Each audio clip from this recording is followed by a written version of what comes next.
रामायण में एक बहुत ही रोचक और दिल को छू लेने वाला प्रसंग आता है दोस्तों। जब हनुमान अयोध्या के ऊपर से पर्वत को लेकर जा रहे होते हैं लक्ष्मण के लिए संजीवनी बूटी लेकर, तो भरत हनुमान को कोई राक्षस समझकर बाण मारकर गिरा देते हैं। जब हनुमान गिरते हैं तो उन्हें पकड़ लिया जाता है और हनुमान बताते हैं कि वो कौन हैं और किसकी मदद करने जा रहे हैं। भरत को पता लगता है कि उनके ही भाई लक्ष्मण के प्राण संकट में हैं और सूर्योदय से पहले उनको संजीवनी बूटी लेकर जाना है और वो श्री राम की गोद में मूर्छित अवस्था में लेटे हुए हैं। दोस्तों, ये दिल छू लेने वाला प्रसंग है जिसको सुनकर आपका मन द्रवित हो जाएगा। जब माता कौशल्या को इस बात का पता लगता है कि लक्ष्मण की प्राण संकट में है, हनुमान ऐसा बताते हैं, तो कौशल्या माता कहती हैं कि जाओ हनुमान, जाकर राम को कह देना कि अगर लक्ष्मण को कुछ भी हुआ तो राम को अयोध्या में वापस लौटने की कोई जरूरत नहीं है, वो वन में ही रहे। ऐसा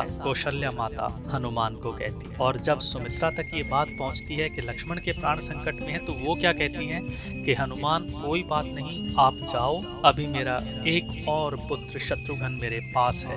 अगर लक्ष्मण को कुछ हो गया तो राम की सेवा में मैं शत्रुघ्न को भी भेज दूंगी और राम को कहना कि वो दिल छोटा ना करें। दोस्तों, ये सुमित्रा कहती है, जो लक्ष्मण की माताओं का ऐसा प्रेम देखकर हनुमान जी की आंखों में आंसू बहने लगते हैं। परंतु जब हनुमान देखते हैं उर्मिला की तरफ तो वो सोच में पड़ जाते हैं, विस्मित होते हैं और पूछते हैं कि देवी, लक्ष्मण जो कि आपके पति हैं, उनके प्राण संकट में है और आप एकदम शांत और प्रसन्न खड़ी हैं, आप मुस्कुरा रही हैं, क्या आपको अपने पति के प्राणों की चिंता नहीं है? वास्तव में जब उर्मिला ने सुना कि लक्ष्मण के प्राण संकट में है तो वो हंसने लगी। हनुमान जी ने पूछा कि हे देवी, आपकी प्रसन्नता का क्या कारण है? आपके पति के प्राण संकट में है और सूर्योदय से पहले अगर मैंने संजीवनी ना पहुंचाई तो आपके कुल का दीपक बुझ सकता है। अब उर्मिला की बात सुनकर अब उर्मिला ने क्या कहा दोस्तों, ये सुनने वाली बात है, आप ध्यान से सुनना।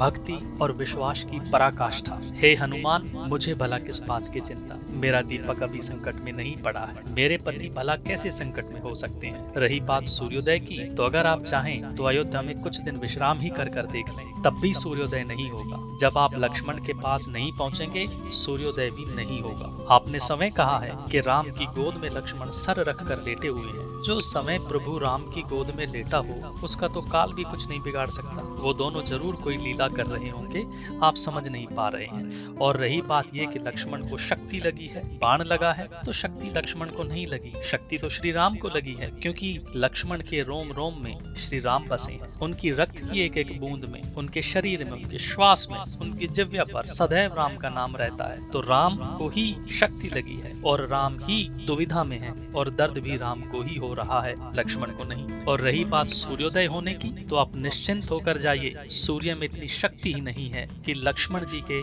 जागने से पहले वो उदित हो सके। दोस्तों, एक पतिव्रता पति का तप देखकर हनुमान जड़ हो जाते हैं, उनकी आंखों से अश्रुधारा बहने लगती है। ऐसा विश्वास और ऐसी उम्मीद उन्होंने पहले कभी नहीं देखी थी। दोस्तों, वास्तव में अयोध्या में जो राजा दशरथ थे, राम राज्य की नींव रखने वाले, उन्होंने तो मात्र कलश की ही स्थापना करी। सच्चाई ये है कि ऐसी बेटियों और ऐसी नारियों ने ही अयोध्या में राम राज्य स्थापित किया था, कभी सीता के रूप में तो कभी उर्मिला के रूप में। राम ने तो केवल एक राज्य का कलश मात्र ही स्थापित किया था और इन सबका प्रेम, समर्पण और त्याग, तप वो सबसे ऊपर है। दोस्तों, ये एक अनसुना रोचक प्रसंग हम लेकर आए थे रामायण से। आपको कैसा लगा कमेंट करके जरूर बताइए। धन्यवाद।